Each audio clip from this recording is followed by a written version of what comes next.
IPO की राह थोड़ी आसान होती हुई दिखी है। क्या कुछ हुए डेवलपमेंट्स इसको लेकर ओवर द वीकेंड? एक बार आशीष से अपडेट ले लिया जाए। आशीष बताइए। दीपांशु, अब आईपीओ के लिए फाइनली अगर आप देखें तो जो बड़ा मेजर हर्डल था, जो रेगुलेटरी एक्शन यहाँ पर चल रहा था, ये फिलहाल के लिए अगर आप देखें तो थोड़ा सा हल होते हुए नजर आ रहा है।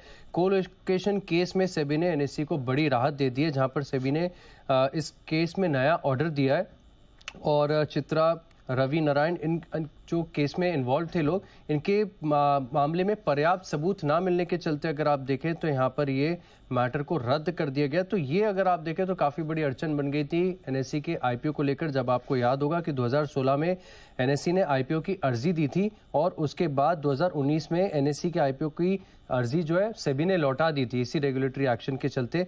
तो इसके बाद हमने देखा था कि काफ़ी समय से आईपीओ लटक गया था, लेकिन फिर अब हाल ही में कुछ दिन पहले ही एनओसी सबमिट किया है एनएससी ने सेबी की तरफ से, तो वहां पर एक एक्शन देखने को मिला। और साथ में अगर आप देखें तो अब ये केस खत्म हो गया, तो ये अपने आप में जो बहुत बड़ा हर्डल था ये हट गया। और इसी के चलते अगर आप देखें तो मार्केट में काफी ज्यादा हलचल हो गई है। एनएससी का जो स्टॉक अनलिस्टेड स्पेस में आप देखें बहुत ज्यादा एक्टिवली ट्रेड हो रहा था। फिलहाल मैंने जब ब्रोकर से बात की तब उन्होंने बताया कि 6200 और 6400 के करीब कुछ ट्रेड्स हुए हैं, लेकिन फिलहाल के लिए अब नई सप्लाई नहीं आ रही है। इंटरेस्टिंग बात यह है कि डिमांड इतनी ज्यादा हो गई है, सब यही मान के चल रहे हैं कि अब तो आईपीओ फिलहाल तय ही हो गया है आना और बहुत जल्दी आ सकता है। और इसी के चलते अगर आप देखें तो कोई भी अपना एनएससी का स्टॉक अनलिस्टेड स्पेस में बेचने के लिए तैयार नहीं है। डिमांड जबरदस्त है लेकिन सप्लाई नहीं है। डिमांड ज़बरदस्त है, सप्लाई नहीं है इस समय। और अब क्योंकि लग रहा है बाजार को कि क्योंकि ये सेबी ने ये केस डिसमिस कर दिया है तो आईपीओ के लिए एक कदम और आसानी होने वाली है। बिल्कुल, इसलिए एनएससी के आईपीओ आने की उम्मीद, थोड़ा मार्केट में प्राइसेस बढ़ी होगी शायद। सर कोई बेचने को तैयार नहीं है। मैंने हाँ, इन्वेंट्री ही नहीं है। जहां पे लोग बेच रहे थे काफी एक्टिव था। 100 शेयरों के लॉट भी, जो कि आम बात नहीं अनलिस्टेड स्पेस में इतने कम शेयरों के लॉट में मिल जाए, अब है ही नहीं, कोई बेचने को तैयार नहीं है। अब सबको लगता है अब तैयारी चल रही, तो नेचुरली दो खबरें एक साथ आ गई तो शायद लोगों को लग रहा है कि आईपीओ आने की जल्दी है। बढ़िया है, काफी लंबे समय से लोग इंतजार भी कर रहे हैं।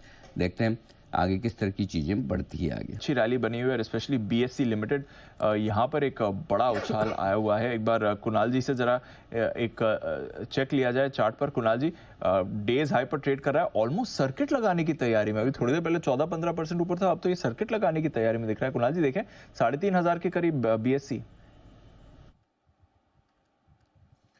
देखिए, स्पेक्टेकुलर मूव देखने को मिल रहा है दीपांशु। स्टॉक लगातार बाजार को आउट परफॉर्म करता रहा, उसके बाद एक लंबा कंसोलिडेशन हुआ और आज का जो मूव है इससे स्टॉक ने एक नई टेरिटरी में प्रवेश कर लिया है और एक प्रीवियस रेजिस्टेंस थी जो कि 3200 के आसपास थी, वो भी पार हो गई है। एक डिसाइसिव बड़ा ब्रेकआउट चार्ट पर दिख रहा है। तो मेरी राय में जिनके पास है उन्हें बने रहना चाहिए। कोई हल्की फुल्की गिरावट मिले तो बीएससी को बाय करके चले और एनएससी के आईपीओ का सकारात्मक प्रभाव इस पर भी पड़ेगा। तो मुझे लगता है कि ओवरऑल ट्रैक्शन बहुत स्ट्रांग है, बड़ा ब्रेकआउट है, तो बिल्कुल जिनके पास पोजीशन है होल्ड करें। और जो भी ब्रेकआउट का लेवल है 3200 के आसपास, उसके पास एक संशोधित स्टॉप लॉस रख करके होल्ड करने के लिए।